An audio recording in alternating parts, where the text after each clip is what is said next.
up, everyone? It's Shaletta. I'm here getting a phone for one of my newly minted teenagers with Xfinity Mobile. They've got great options, affordable plans, and solid coverage that works for our whole family. With Xfinity Mobile, my daughter can stay connected with me wherever she goes. And did you know when you sign up, you can get an extra phone line free for a full year? Switch to Xfinity Mobile today for more savings, more smiles, and more ways to stay connected. It's Not Your Fault is a podcast for parents, caregivers, and young people navigating the world and its challenges. Here's your host, Brandon Jones.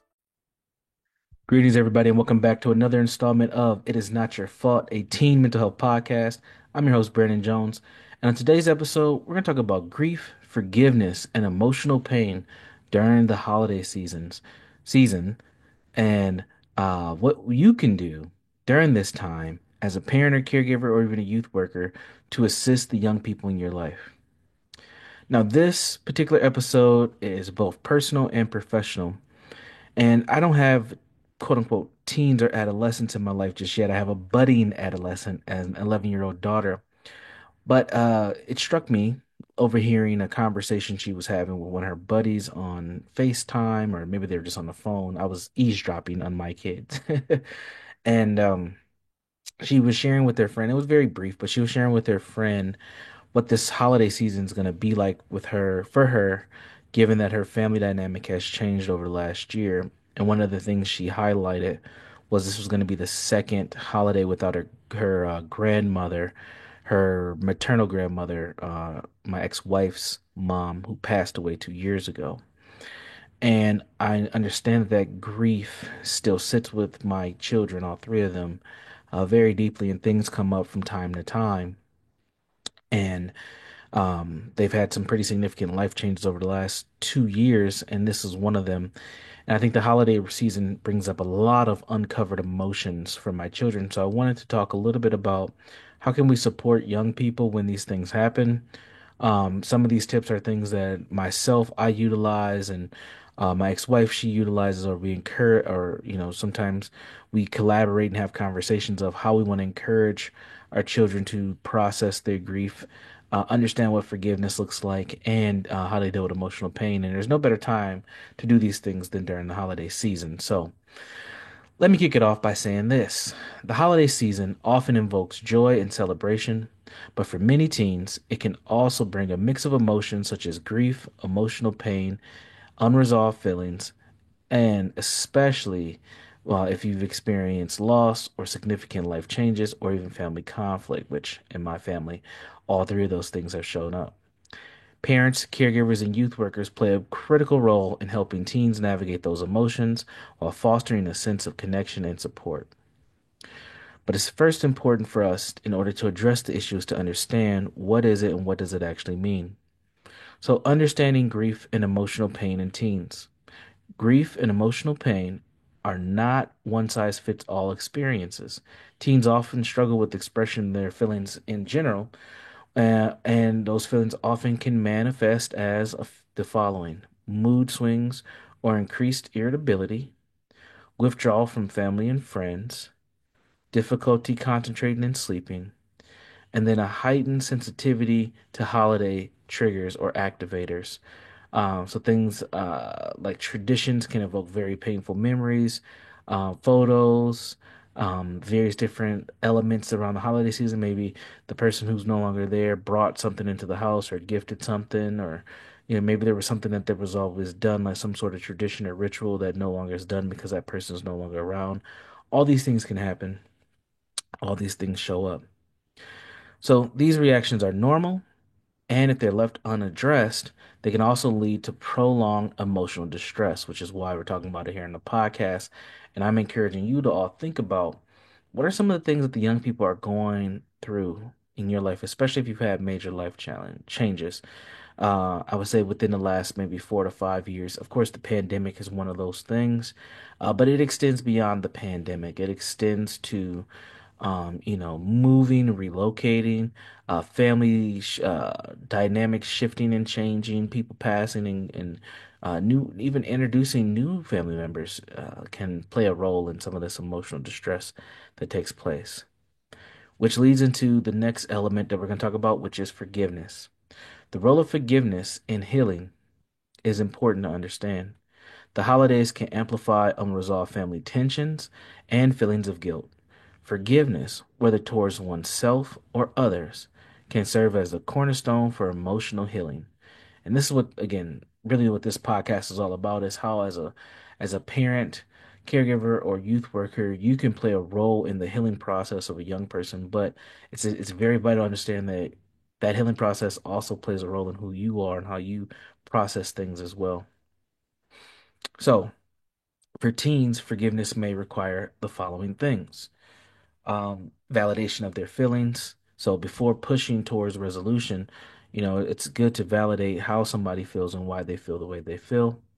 Open communication to express those hurt, angry, and irritable feelings. And also to express these things safely and in a space where they can feel somewhat comfortable is very important. So always offering that zone or that space to have some of those tough conversations. It doesn't feel good. When you're an adult, you're hearing young people express who they are, how they feel. None of that feels good, but it is important to allow that space for it to happen.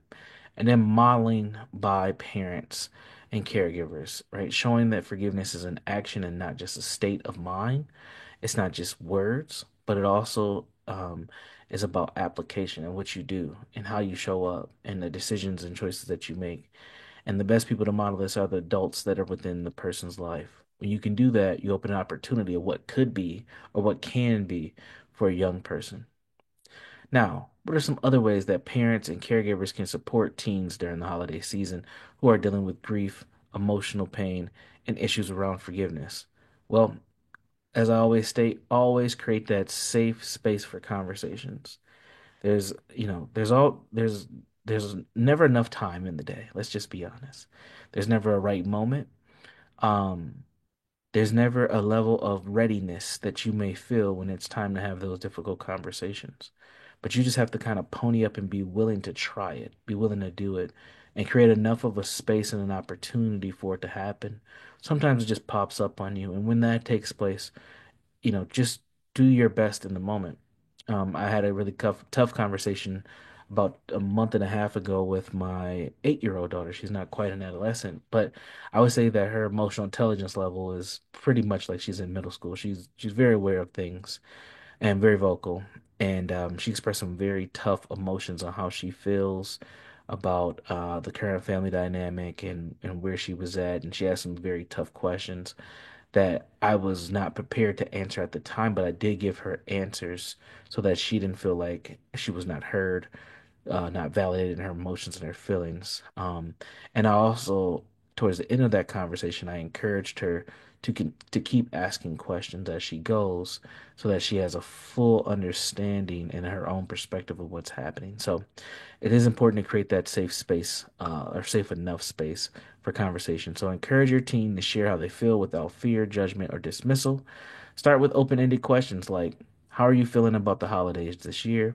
Is there anything you're nervous or excited about?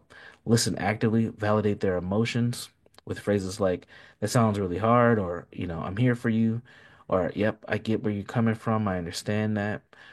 Is there anything that you need for support? Do you want to share more about this later? All these types of statements can help move the conversation forward and create that space for conversation to take place. Acknowledge grief and loss. Big thing. Don't try to sweep it under the rug. Don't try to ignore it.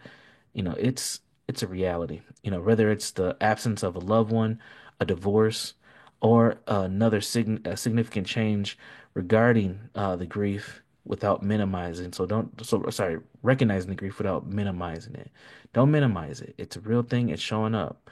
You can say things like, I know the holidays feel different this year, and it's okay to miss them and feel sad, but we're still here. We're still going to participate. We're still going to engage with one another.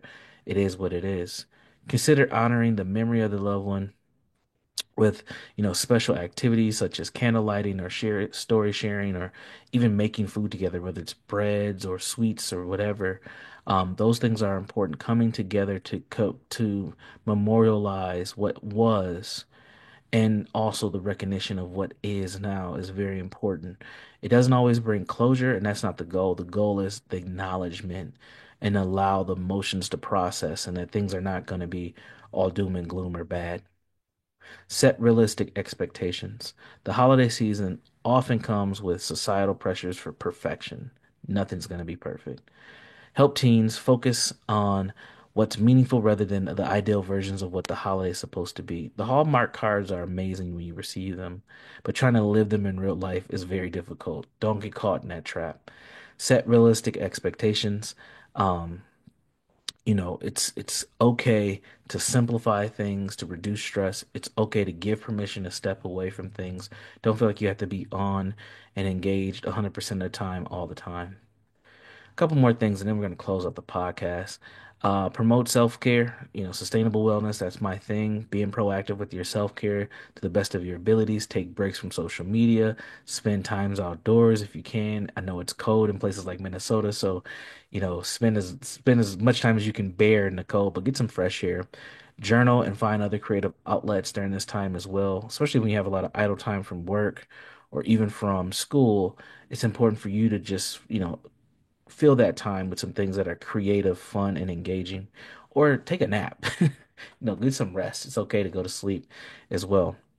Teach empathy and gratitude during this time. Expressing gratitude and also accepting gratitude is very important. A lot of people are humble. A lot of people don't want the recognition, but when it comes to you, the best thing you can do is just say thank you and allow people to express how they feel. And then same for the other direction, expressing that gratitude for others who you care about is also very rewarding, and it allows you to express yourself and get things off your chest as well. And then, of course, the last one is always number six is always the same thing, for me and on the podcast is seek professional help. Don't be afraid to talk to somebody who does this for a living, helps people work these things out. This can be a therapist or another form of counselor. It can be a spiritual leader.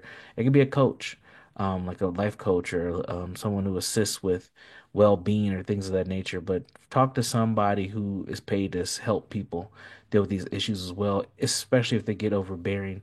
Definitely reach out and try to get someone to connect with, even if it's for just a few sessions. That is enough to make a big difference in someone's life. So, with that, we're gonna get ready to close out the podcast. So, the holiday season, while challenging, offers the opportunity to model and practice compassion, forgiveness, and resilience.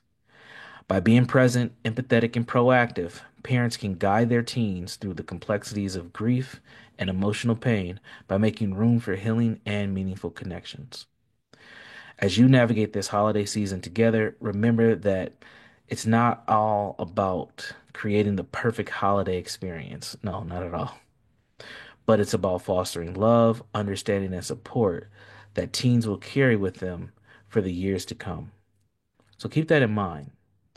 You know, the holidays can be times where memories can be stored. So make sure that as you're living the memories today, that you're setting up a future where things don't have to be so doom and gloom. People have gone through a lot. It's a very heightened emotional time just where we're at today. So take care of yourselves during this holiday season. The podcast isn't going away. I'll be saying more about this, but I wanted to just put this out there as we kind of kick off this next round of holidays. And this is It Is Not Your Fault, a Teen Mental Health podcast. I'm your host, Brandon Jones. And if you like this podcast and if you want to connect with me, you can find me in three other places. The first place is on the Facebook group. Just search It Is Not Your Fault podcast. You can find us right there. I'll put some of the information I wrote today about this particular episode and there'll be other episodes as well in the Facebook group. If you want to reach out to me directly, you can go to my personal website, www.jegna.org. That's jegna.org, jegna.org. You can reach out to me directly and ask any questions that you may have. And then third, you can, if you like me, you can definitely check out ShalettaMakesMeLaugh.com, where we have a lot of other awesome podcasters who are giving great advice. So if I spark your interest, somebody else there probably will spark your interest as well. So go ahead and check us out at ShalettaMakesMeLaugh.com. And that's going to do it for today's podcast. Again, Brandon Jones, It's Not Your Fault podcast, and I'm going to leave you with these final words.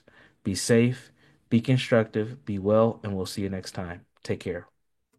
You know Shaletta makes you laugh, but did you know Shaletta Brundage can also make you think and boost your business? Media personality, activist, and comedian Shaletta Brundage founded Shaletta Makes Me Laugh to celebrate and share the best of Black culture. It's a podcasting platform. You can download 10 weekly podcasts hosted by African-American subject experts at ShalettaMakesMeLaugh.com or wherever you find your favorite podcasts. ShalettaMakesMeLaugh.com is also a production house, creating broadcast-quality commercial content. And Shaletta and her team of storytellers create powerful promotional campaigns to get businesses the brand awareness they're looking for. Some of Minnesota's top businesses trust Shaletta, and you can too. Get out the word about your events and products and get in front of communities of color with ShalettaMakesMeLaugh.com. She's got the power to help your business.